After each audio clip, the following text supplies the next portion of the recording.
تو اب ذکر آ رہا ہے بنی اسرائیل کی ایک قوم کا، ایک واقعہ اس میں بتایا گیا کہ اللہ تعالیٰ نے پھر طالوت کو بادشاہ بنایا۔ اب طالوت جب بادشاہ بن گئے تو انہوں نے قوم کے اور اپنی فوج کے صبر کا اور ڈسپلن کا امتحان لینے کا ارادہ کیا۔ اور یہ حقیقت ہے کہ انبیاء کے مقابلے میں بادشاہوں نے زیادہ سختی کی ہے۔ انبیاء تو پھر بھی بہت نرمی سے لوگوں کو لے کے چلا کرتے تھے۔ بادشاہ کا اور بادشاہت کا اپنا مزاج ہوتا ہے، اس کے اپنے تقاضے ہوتے ہیں۔ تو فرمائش کرنے سے پہلے انسان ریپرکشنز بھی دیکھ لے کہ جو ہم فرمائش کر رہے ہیں اس کے اثرات کیا ہوں گے۔ کسی نے کہا ہے نا کہ مجھے 2 چیزوں سے ڈر لگتا ہے، ایک یہ کہ میری دعا قبول نہ ہو، اور دوسری کہ میری دعا قبول ہو جائے۔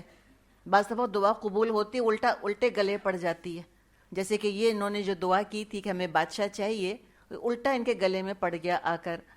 تب طالوت نے تو وہ نرمی کا معاملہ نہیں کیا، ان کے نبی تو بہت نرمی سے لے کے چل رہے تھے، اب یہ تو آگے جنگ کا معاملہ تھا، ملی جلی بھیڑ تو جنگ نہیں کر سکتی تھی۔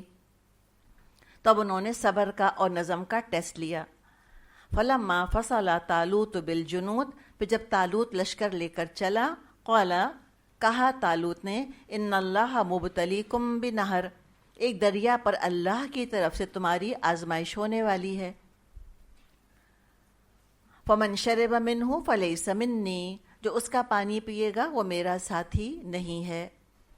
ومن لم یطعمہ فانہ منی، میرا ساتھی صرف وہ ہے جو اس کو چکھے بھی نہ۔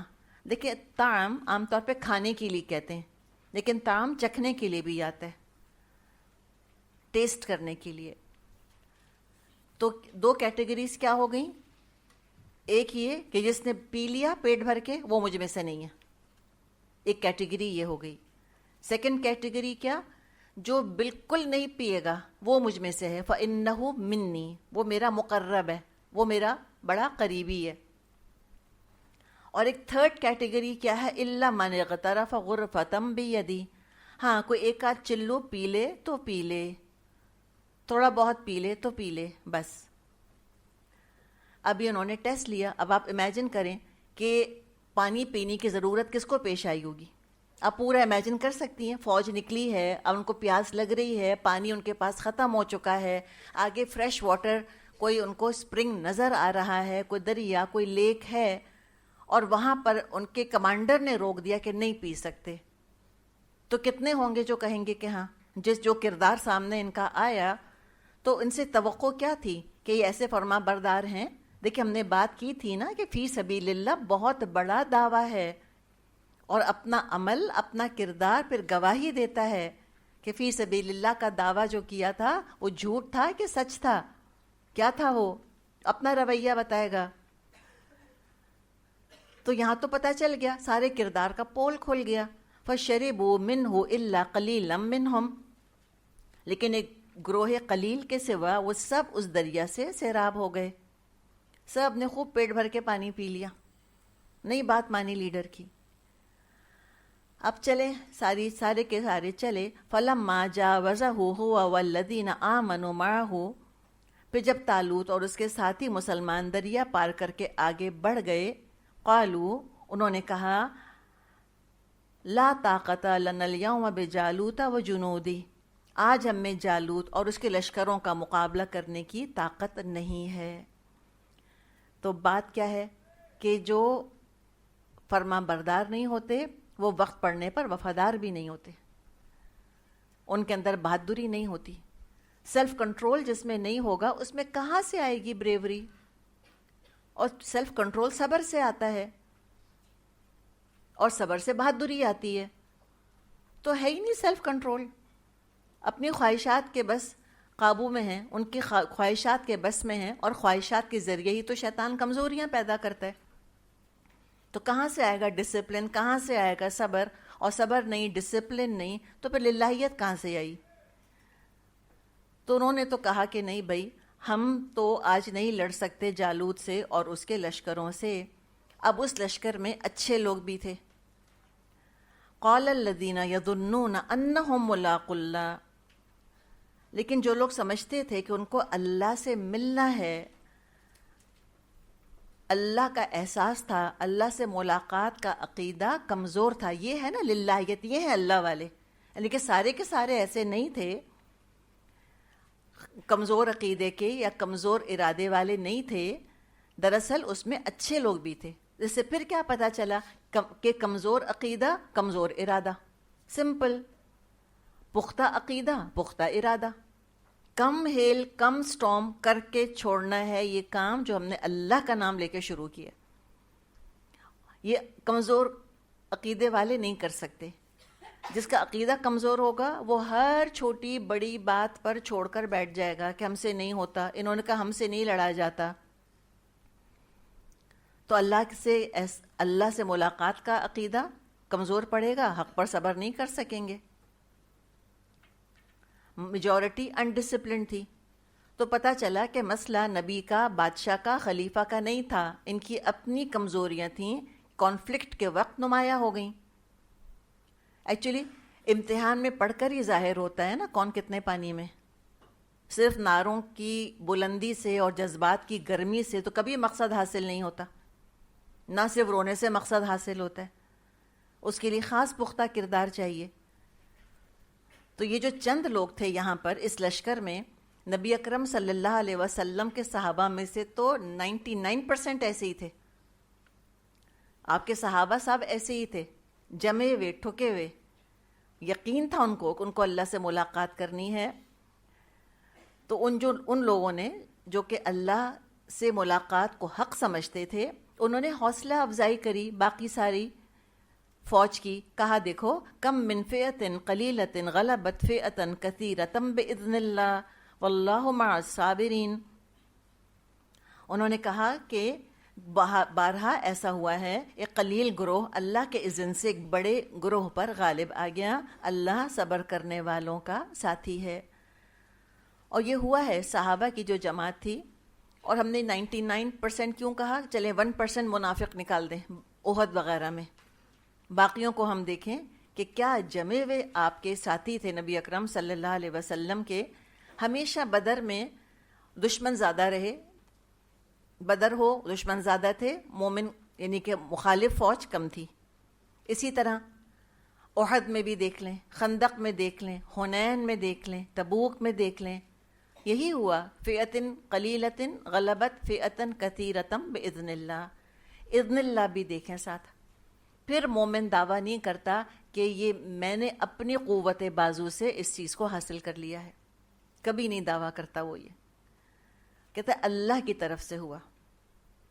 آپ صلی اللہ علیہ وسلم نے فتح مکہ کے موقع پہ فرمایا تھا کہ یہ جو کچھ ہوا ہے یہ کیا ہوا ہے کہ صدقہ وعدہ، اللہ کے نام سے ہوا، اللہ نے وعدہ سچا کیا. نصر عبدہ، اپنے بندے کی مدد کری. وہزم الاحزاب کلہ، اور سارے احزاب کو اکیلے اللہ نے شکست دی، سارے گروپس کو. کوئی کریڈٹ خود نہیں لیتا مومن پھر، اس لیے کہ جو لوگ اپنی تعریف چاہنے کے لیے آتے ہیں پھر للہیت کہاں گئی. وہ تو چاہتے ہیں کہ میرا نام بھی پتہ نہ چلے کسی کو، بس اللہ کا دین سر بلند ہو جائے. بات یہ ہے. تو پھر ہم ٹٹولیں اپنے آپ کو. اپنی تعریف کا اگر شوق ہے تو اس کو ہم تھوڑا ایڈریس کریں، کنٹرول کریں، ہو جائے گا. ہم فرشتے نہیں ہیں، نہ میں نہ آپ. للہیت پیدا کرنے سے ہو جاتی ہے، کمزوریاں دور ہو جاتی ہیں. تو انہوں نے کہا کہ اللہ تو صبر کرنے والوں کے ساتھ ہے. اچھا، بنی اسرائیل کے گروہ میں جن لوگوں نے صبر کیا تھا اور انہوں نے پانی نہیں پیا تھا، جنہوں نے، ان کی تعداد ان کی اپنی روایات میں تقریباً 310 آتی ہے. اسی لیے جب بدر کی جنگ ہوئی تو بدر کو اللہ نے فرقان کہا ہے سورہ انفال میں، اس لیے کہ بدر میں کتنے صحابہ تھے؟ 313 تقریباً، یہی فگر آتا ہے. 310 315 313 اتنے ہی تھے. تو وہ نمبر دیکھ کر بنی اسرائیل کے علماء سمجھ گئے تھے کہ یہ حق والا گروہ ہے، اس لیے کہ یہ وہی اتنے ہی لوگ تھے جو طالوت کے ساتھ تھے جنہوں نے کہ پانی نہیں پیا تھا. اتنا واضح ان کے پاس ثبوت اور علامات موجود تھیں. اب کیا ہوا؟ آگے بڑھے، مقابلے کا وقت آیا. وَلَمَّا بَرَزُوا لِجَالُوتَ وَجُنُودِهِ، اور جب وہ ظاہر ہو گئے جالوت اور اس کے لشکروں کے لیے. جالوت کہتے ہیں گولیات، اس کو کہتے ہیں نا، ڈیوڈ اینڈ گولیات کا قصہ ہے یہ بیسکلی. داؤد علیہ السلام اور جالوت کا. وہی لمبا تڑنگا ایک دیو قامت قسم کا انسان تھا. تو وہ اس کے سامنے جب آ گئے، آمنا سامنا ہوا دونوں فوجوں کا، تو ایمان والوں نے دعا کی. قالو، بولے، ربنا، اے ہمارے رب، افرغ علینا صبرا وثبت اقدامنا وانصرنا علی القوم الکافرین، کہ اے ہمارے رب ہم پر صبر کا فیضان کر، ہمارے قدم جما دے اور اس کافر گروہ پر ہمیں فتح نصیب کر. ہر مجاہد کی دعا ہے، ہر مجاہدہ کی یہ دعا ہے. جامع دعا. پہلے صبر، صبر سے ثابت قدمی ملتی ہے، اور یہ ہو تو پھر اللہ کی مدد آتی ہے. النصر عند الصبر، النصر مع الصبر، کامیابی صبر کے ساتھ ہے. تو میدان جنگ کی کیا کیا ضروریات ہیں؟ اب وہ میدان جو ہے وہ جنگ کا، چاہے وہ علمی جہاد ہو یا وہ عسکری جہاد ہو، وہ وار آف دا ویپنز ہو یا وار آف دا پین ہو، کچھ بھی ہو، تو کیا کیا ضروریات ہیں میری اور آپ کی؟ میں اور آپ بھی مجاہدہ ہیں. صبر اور دعا، صبر اور دعا، کثرت سے دعا. رب زدنی علما، اور یہ دعا ربنا افرغ علینا صبرا وثبت اقدامنا وانصرنا علی القوم الکافرین، کہ ہم آئے للہیت کے لیے ہیں کہ کفر کا غلبہ ٹوٹے اور اسلام کا غلبہ ہو جائے. یہی تو مقصد ہے میرے اور آپ کے آنے کا. میری زندگی کا مقصد تیرے دین کی سرفرازی. میں اسی لیے مسلمان، میں اسی لیے نمازی، یا ہم کہتے ہیں میں اسی لیے کورسی. اس کو ایڈ کر لیں اس کے اندر. اور کرنا کیا ہے ہم کو؟ میرا اور آپ کا کیا فائدہ ہے اس میں دنیاوی؟ تو صبر اور دعا، پھر ڈسپلنڈ اور کمیٹڈ، اوبیڈینٹ. بات ماننی ہے، لیڈر جو ہے اس کی بات ماننی ہے بس. کنوینینٹ ہے تو، کنوینینٹ نہیں ہے تو. اور ساتھ ساتھ مادی اسباب ہونے ضروری ہیں، ہتھیار ہوں، ہیومن ریسورس ہو، تو اللہ کی تو انشاءاللہ بہتری ہوتی ہے. جو کہ بہتری ہوئی. کیا ہوا؟ فَهَزَمُوهُمْ بِإِذْنِ اللَّهِ، آخر کار اللہ کے اذن سے انہوں نے کافروں کو مار بھگایا. وَقَتَلَ دَاوُودُ جَالُوتَ وَآتَاهُ اللَّهُ الْمُلْكَ وَالْحِكْمَةَ وَعَلَّمَهُ مِمَّا يَشَاءُ، اور داؤد علیہ السلام نے جالوت کو قتل کر دیا اور اللہ نے اس کو سلطنت اور حکومت سے نوازا. اللہ تعالیٰ نے اس کو سلطنت اور حکمت سے نوازا، اور جن جن چیزوں کا چاہا اس کو علم دیا. تو یہ بھی ہم دیکھتے ہیں کہ داؤد علیہ السلام نے جالوت کو قتل کیا. وہ طالوت کی فوج میں تھے، ان کے ہاتھوں جالوت کا قتل ہوا. جب لیڈر کا قتل ہو گیا تو فوج کی تو موریل ویسے ہی ڈاؤن ہو جاتے ہیں. اور داؤد علیہ السلام کو اللہ تعالیٰ نے حکومت دی، ان کو بادشاہ بنایا. اللہ تعالیٰ نے حکمت دی، ان کو نبی بنایا. اور اللہ تعالیٰ نے اور بہت سے دنیاوی علوم سکھائے، وہ آگے ہم پڑھیں گے. یہ جو آرمر ہے، جو یہ اس کو کہ چین میل کہتے ہیں نا، کڑیوں کے اندر کڑیاں ڈال کے جو آرمرز، جو زریں بنائی جاتی ہیں، زرہ بختر وغیرہ، اس کا بھی علم اللہ تعالیٰ نے داؤد علیہ السلام کو سکھایا. وَلَوْلَا دَفْعُ اللَّهِ النَّاسَ بَعْضَهُمْ بِبَعْضٍ لَفَسَدَتِ الْأَرْضُ وَلَكِنَّ اللَّهَ ذُو فَضْلٍ عَلَى الْعَالَمِينَ. اگر اسی طرح اللہ انسانوں کے ایک گروہ کو دوسرے گروہ کے ذریعے سے ہٹاتا نہ رہتا تو زمین کا نظام بگڑ جاتا. مگر دنیا کے لوگوں پر اللہ کا بڑا فضل ہے کہ اس دفع فساد کا انتظام کرتا رہتا ہے. تو بتایا یہ گیا کہ جو اقتدار میں ظلم اور ستم شروع کر دیتے ہیں تو اللہ کسی دوسری کمتر طاقت کو کھڑا کر دیتا ہے، اور اس کے ذریعے سے اس بڑی طاقت کا، ظالمانہ طاقت کا، چاہے وہ تعداد میں زیادہ تھے، ان کا خاتمہ کر دیتا ہے اللہ تعالیٰ. تھرو آؤٹ ہسٹری ہوتا چلا گیا اسی طرح سے. ورنہ اگر ایسا نہ ہوتا تو زمین ظلم اور ستم سے بھر جاتی. تو ہر ظالمانہ طاقت کے خلاف اللہ تعالیٰ ایک طاقت کھڑی کر دیتا ہے. ہٹلر کے خلاف اللہ تعالیٰ نے اس کے مقابل طاقت کو کھڑا کر دیا، ختم کر دیا اس کو. تو جو اللہ ہٹلر کو ختم کر سکتا ہے ظلم کی وجہ سے، تو باقی ہٹلر جیسے لوگوں کو کیوں نہیں ختم کر سکتا؟ کر سکتا ہے وہ، تو کوئی ظالم یہ نہ سمجھے کہ اس کو اسکاٹ فری چھوڑ دیا جائے گا، چاہے وہ ایک انڈیویجول ہو یا وہ پورا سسٹم ہو یا پوری گورنمنٹ ہو یا پورے ملک ہوں۔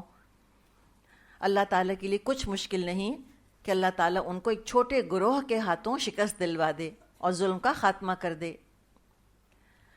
تلک آیات اللہ نتلوها علیک بالحق وانک لمن المرسلین، یہ اللہ کی آیات ہیں جو ہم ٹھیک آپ کو سنا رہے ہیں، اور آپ یقیناً ان لوگوں میں سے ہیں جو رسول بنا کر بھیجے گئے۔ یعنی یہ جو تاریخ کے واقعات بتائے گئے ہیں، یہ ہسٹری بکس کے آتھرز نے نہیں بتائے، یہ کسی لکھنے والے نے، کسی مورخ کے واقعات نہیں ہیں، خود ہسٹری کا آتھر بیان کر رہا ہے، خود تاریخ کا بنانے والا اللہ وہ بیان کر رہا ہے، جس میں تو ایک لفظ آگے پیچھے ہو نہیں سکتا، کوئی غلطی ہو نہیں سکتی۔ تو نیک لوگ اگر اس جنگ میں مارے جاتے ہیں تو دنیا کے شر سے نجات پالی، شہید ہو گئے، اللہ کے ہاں درجہ پا لیا۔ اور جنگیں جب ہوتی ہیں، برے لوگ قتل ہوتے ہیں، تو دنیا ان کے شر سے نجات حاصل کر لیتی ہے، وہ بھی ایک طرف ہو جاتے ہیں، دنیا کو نجات مل جاتی ہے ان سے۔ تو یہ جنگوں کا سلسلہ تو چل رہا ہے اور یہ چلتا رہے گا۔ بات ساری کیا ہے؟ فار واٹ، کس مقصد کے لیے؟ اسی طرح تعلیم کا سلسلہ چل رہا ہے، چلتا رہے گا۔ سوال کیا ہے؟ فار واٹ، کس مقصد کے لیے تعلیم حاصل کر رہے ہو؟ اللہ تعالیٰ مجھ کو اور آپ کو للہیت نصیب فرمائے۔ وآخر دعوانا ان الحمد للہ رب العالمین۔ سبحانک اللہم وبحمدک، نشہد ان لا الہ الا انت، نستغفرک ونتوب الیک۔ السلام علیکم ورحمۃ اللہ وبرکاتہ۔